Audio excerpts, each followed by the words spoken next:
So, you want to hear a story.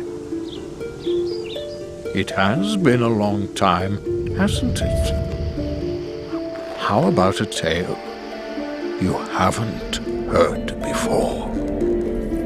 One with luscious worlds of wonder, of treacherous traps, fantastical foes, and caverns that could kill. Alright, so it's time for this month's Crave Talk, and first up I just want to remind all those who are interested in adventure games that you should expect the King's Quest reboot as you're seeing right now. It will be out late this month, around the 28th or the 29th, depending on your platform. Well, it's not really going to be the whole game per se, as it will follow the episodic format of Life is Strange. It's being developed by the Odd Gentlemen. It's a small game development group. So it was quite the famous PC adventure franchise in the 80s and in the 90s. Now, besides the change to an episodic format, it will also no longer be a point-and-click gameplay like in the earlier iterations of the series or in other Sierra games like Quest for Glory. So the 5-episode series can be purchased outright for a discounted value, or you can also buy it each episode individually. Speaking of episodic format games, Life is Strange's episode 4 is coming out in about 2 weeks' time. So, just like King's Quest, it also has 5 episodes that started its rollout earlier this year. Now, for those of you who aren't aware of it, it follows the main protagonist, Maxine Caulfield, as she goes through her high school life as an aspiring photographer. Now, the twist in the game is that she suddenly discovers she has the power to go back in time, which is useful in understanding the strange events in her small town of Arcadia Bay. Now, I didn't think I'd be interested in it, but the trial was good enough to pique my interest. Now, it's actually the reason why I kind of considering at least the first episode of the King's Quest game I mentioned earlier.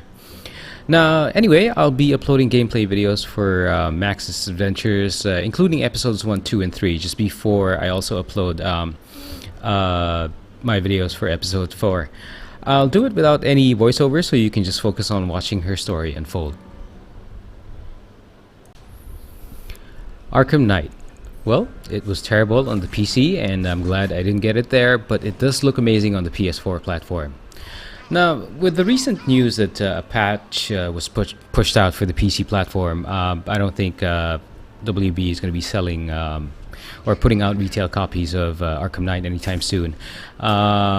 In addition, I'm also reading that WB had for the longest time known that there were problems on the platform, but they, still decided to go ahead and release the game. It's just terrible practice. But anyway, on the PS4 platform, while it's been fun and that I do have, I'm not able to spend as much time on it as I'd like to, as my wife is really just enjoying the game. But so far I do have 2 gripes about the game. The first thing is that I don't like the first thing I don't like about it is that the introduction of the Batmobile feels very awkward. I mean, don't get me wrong, it's fun when you're driving around in it. It kind of feels like GTA when you're mowing down criminals in the streets of Gotham.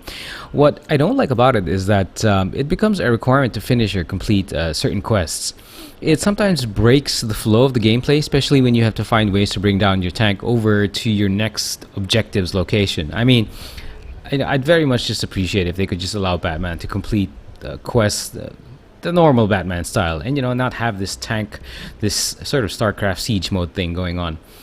And the second thing I guess that's I don't really appreciate about the game is the side quests that sort of leave you wondering where you should go next.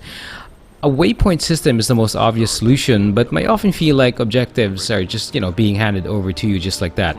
What could have been done is at least to make effective use of the map, to automatically label parts of the area that you visited, and just make sort of add additional notes to it. Or if there are auditory cues like where you have to pay attention to what you're hearing on the surveillance, whatever you're hearing as you're driving around or traveling around the city, like in the Perfect Crime side quest, they could have made the auditory cues a little bit more obvious. Well, anyway, I'm just glad that it's okay for the PS4 in spite of my gripes. I guess I just have to get used to some things in that game. Oh well. Just one more bit before I close out this month's pretty short Crave talk. There have been some recent news that a new patch will be coming out for The Witcher. This is in addition to the weekly DLC release they've done since the launch of the game. There is the possibility that it will include better inventory management, which I am hoping for, and to basically just get less and less of that overburdened debuff. Maybe they plan to introduce a bank to store most of your stuff, which is accessible from any crafting vendor. I don't know what they have in store. They're sort of just teasing everyone about it. It's appreciated. I don't want to be that kind of gamer that says it's sort of like, free stuff is being given away, but we're complaining. It's been a great game. It's just that I feel that this is something CDPR could have done or implemented right off the bat, or released on week number 2 at the latest. Many players have already finished the game, and the usefulness of such an update is much less now. It'll be great in the expansion for sure, but now I do feel that it is a bit late. Anyway, just watch out for that one, and that is pretty much it for this month's Crave Talk. Subscribe and support, guys. Thanks for watching.